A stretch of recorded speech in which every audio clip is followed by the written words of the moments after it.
Hi guys, how are you today? Thanks for coming to Aunt Booney Marie. I got some custom minis that I'm going to make today. Oh my gosh, I could not think of my words. Got my resin already going. Weiss Bond Bar and Tabletop Epoxy Super Wet Gloss. I absolutely love it. This is my favorite. I've tried a couple others. This is the one I love.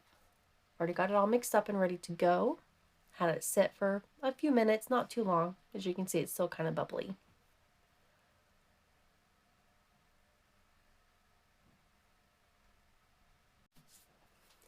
So this first color here that we're doing, it's by Color Pour. It does not have a color name.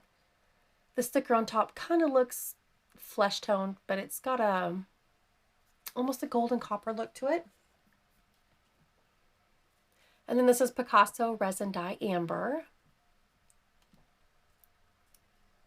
It's a nice translucent color. I really do like these. They're based off of their, like a gemstone set.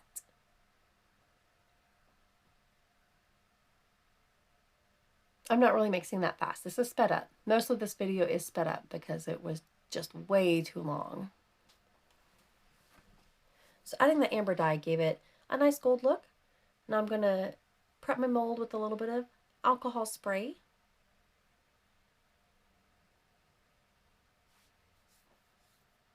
It helps with the surface tension on the molds.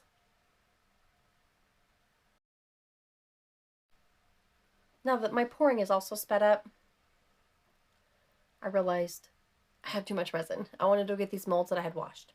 So, quick hit with a flame, and I'm on to my next color,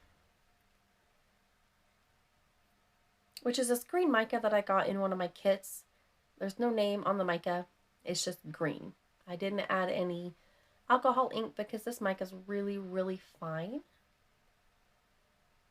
And it just ends up looking very amazing when you use it by itself. Again, I prep my mold with my alcohol spray.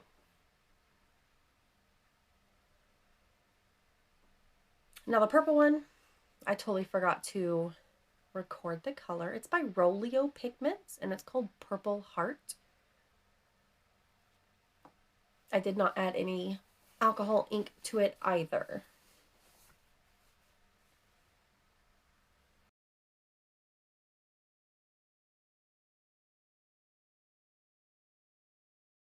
This black I have is my favorite black. It is Let's Resin Black Alcohol Ink 120 Black.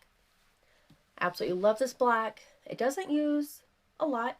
Of course, it kind of just pours right on out. So this really ends up really heavily black, which is fine. I wanted a heavy black. I just got worried that it wasn't going to cure properly because there was too much alcohol ink, but I did not need to worry. So since I poured these, I've waited about 15 minutes, maybe almost 20 minutes. I waited till the resin was a nice, thick honey consistency. And that helps it to not move as much in the other colors while it's curing. So I'm just taking a dab and just kind of doing some random swishes. I don't want this to be asymmetrical where the left matches the right. I want it to be completely random like you would find in nature.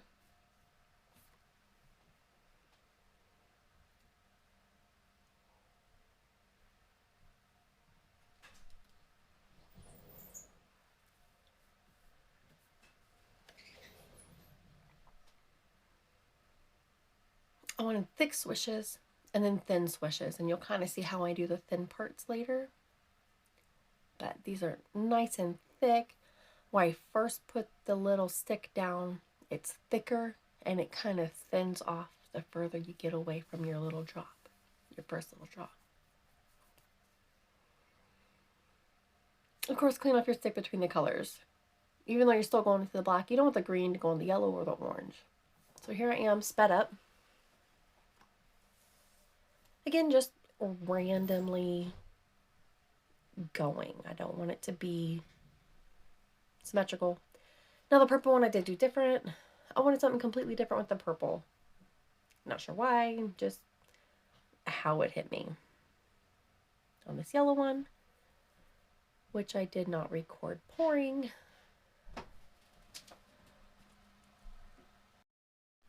Oh, sorry about that pause.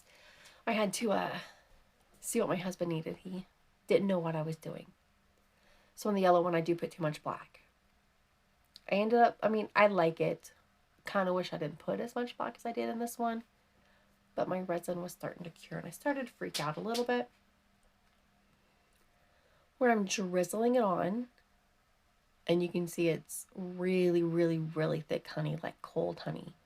I'm drizzling it on, so those will be more wispier little black lines, and you'll see it in the picture later. It ends up being just absolutely gorgeous. I absolutely love it. The thicker streams are more pronounced in the final product.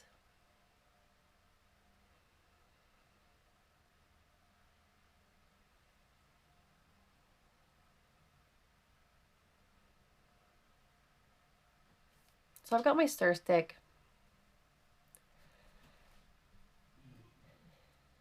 Just going to go through and kind of do some swirls, pulling the black and the yellow together, sweeping down the edges, trying to get that black to move down there. I didn't like how much it was moving things and blending it, so I'm going to switch tools.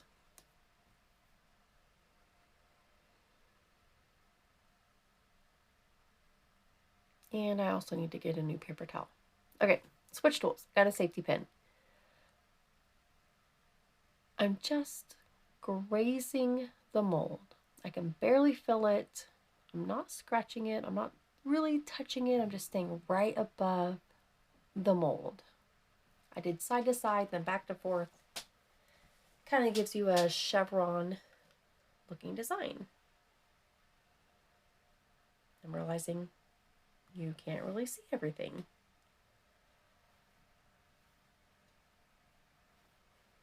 This nice golden one. I really wanted to do some swirls that I did on a prior project. I kind of do big, open, overlapping circles.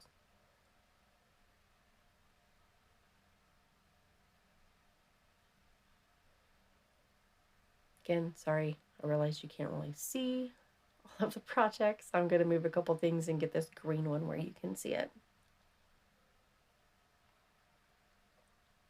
I'm going to do the same circles. This time I'm going to go to, I'm going to go smaller. There you see me being indecisive on what I'm going to do. So I just going for it. I'm going to do these circles. Overlapping. Just imagine if you had unwound a whole slinky. Going all the way to the edges. And I absolutely love it. I think it looks gorgeous. The final product looks amazing. Again, I'm not happy with the yellow and black one. So I think maybe I can pull some of the yellow into the middle. Kind of like a flower, like a daisy design. But just, it's curing. The resin is curing. It's getting really, really thick and hard to work with. So I'm just going to give up. Go ahead and pop my bubbles. Here's me going ahead and I was drawing my design. I used a black paint marker on some basically shrinky dink plastic, but I'm not shrinking it. It's the same plastic for shrinky dinks. It's also the same plastic that you get in a salad to go container. This is the next day or 2 days later, something like that. Still, it's cold in my room. I do have a little bit of bubbles in my resin, as you can kind of see it. But I use my little flat spatula, and it does help kind of pop those bubbles as I move that really thin layer around that I'm going to use to attach my design, my little plastic design.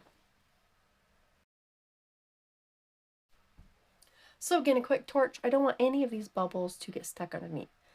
I do leave, I think, No, I don't leave this. I usually leave that resin for a little bit just to let the bubbles come out.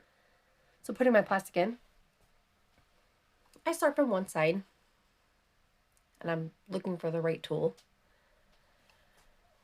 Start from one side, and I know you can't see it really with this gold one. You'll see it better with the green one, so just hold on a second. And I just push it down from one side to the other. Pick your direction, left to right, right to left, up to down, bottom to top, doesn't matter. So I'm giving a nice little push. I want to try to get as much of that resin out from underneath the plastic. Kind of forms a puddle around the edge of the plastic. So if the plastic starts to lift, it'll pull the excess resin underneath, and you're not going to get an air bubble stuck. That's just from my experience. You can also take a silicone cup, fill it up with water. Not so much that you're going to spill it, but put the cup on top of whatever it is that you are putting on your item to kind of weigh it down and hold it in place. That will help.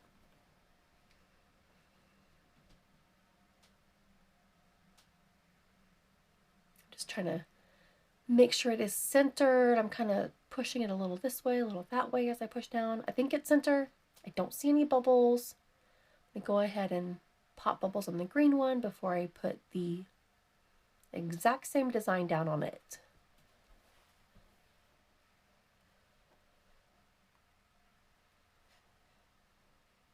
I think these end up looking so gorgeous. I absolutely love these. I'm probably going to do the same resin technique, but with a different topper.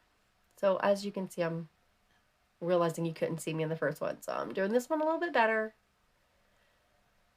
I'm just pushing it, going. Usually I'm pushing it from bottom to top, and I'm going side to side with my pressure, just to make sure I get any of those bubbles out. As you can see, I can see a couple tiny bubbles. I'm just getting them pushed out. Again, I'm moving it a little bit because it was not quite centered.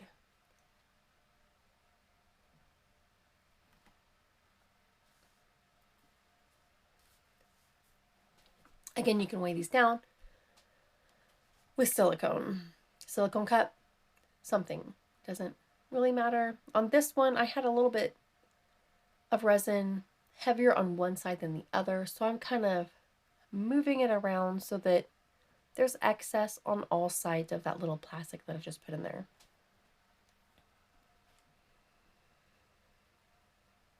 Trying to decide if it's centered or not. I don't quite. I'm just moving it just a tiny, tiny bit.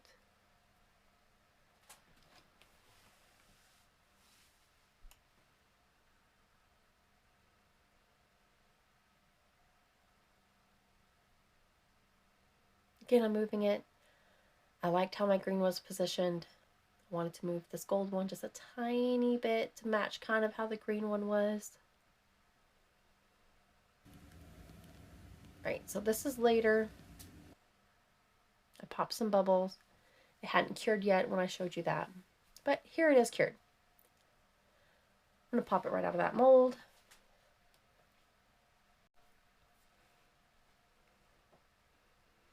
I think this is so satisfying popping them out. You can see how the black did go all the way through. You can see the nice little swirls. Oh, it's just gorgeous. I absolutely love it.